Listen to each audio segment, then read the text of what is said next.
മുതൽ തന്നെ ഈ പുറത്തു നിന്നുള്ള ഇടപെടൽ ഈ സമരത്തിൽ ഉണ്ടായിട്ടുണ്ട്. അതാണ് അക്രമത്തിലേക്ക് പോയത് എന്നുള്ള കാര്യം സമരസമിതിയും ഫ്രഷ് കട്ടിന്റെ ഉടമകളും തുടക്കം മുതൽ തന്നെ ഉന്നയിക്കുന്ന കാര്യമാണ്. അതിലാണിപ്പോൾ ഒരു സംശയമുനയിലേക്ക് നിർത്തുന്ന തരത്തിൽ ഒരു എടപ്പാൾ സ്വദേശിയായ സൈഫുള്ള പിടിയിലായിരിക്കുന്നത്, മഞ്ചേരി സ്വദേശിയായ സൈഫുള്ള പിടിയിലായിരിക്കുന്നത്. ഇയാളെ എടപ്പാളിൽ നിന്നാണ് പിടികൂടിയിട്ടുള്ളത്.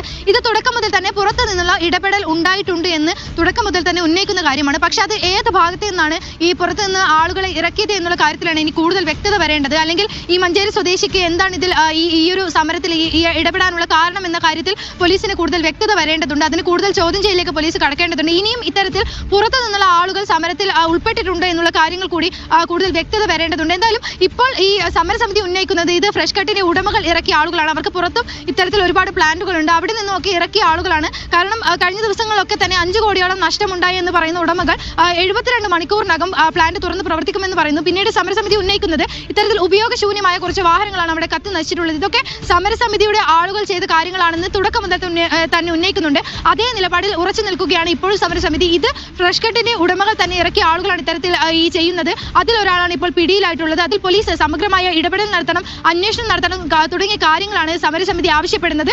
എന്തായാലും ഈ തുടക്കം മുതൽ തന്നെ പറയുന്ന കാര്യത്തിൽ ഇനിയും ഒരു സംശയത്തിലേക്ക് പോകുന്ന തരത്തിലേക്ക് ഈ നാട്ടുകാരനല്ലാത്ത ഒരാളെ പിടികൂടിയിരിക്കുന്നു, ഇതിൽ കൂടുതൽ ആളുകൾ ഉൾപ്പെട്ടിട്ടുണ്ട് തുടങ്ങിയ കാര്യങ്ങൾ ഇനി കൂടുതൽ വ്യക്തതകൾ വരേണ്ടതുണ്ട്. എന്തായാലും 351 കേസാണ് ഇതുവരെ ഇതിൽ പ്രതികളാക്കി രജിസ്റ്റർ ചെയ്തിട്ടുള്ളത്. 351 പേർക്കെതിരെയാണ് കേസ് എടുത്തിട്ടുള്ളത്. ഇത് 321 പേർ പോലീസിനെ ആക്രമിച്ചതിലും മറ്റു 30 ആളുകളെ ഈ ഫ്രഷ് കട്ടിന്റെ പ്ലാന്റ് കത്തിച്ചതിലും അടക്കമാണ് കേസ് രജിസ്റ്റർ ചെയ്തിട്ടുള്ളത്. ഇതിൽ ഈ കഴിഞ്ഞ ദിവസം പിടിയിലായ മഞ്ചേരി സ്വദേശി സൈഫുള്ള അടക്കം 5 പേരാണ് ഇതുവരെ പോലീസിന്റെ കസ്റ്റഡിയിലുള്ളത്. അവരെ കൂടുതൽ ചോദ്യം ചെയ്യുകയാണ് പോലീസ്.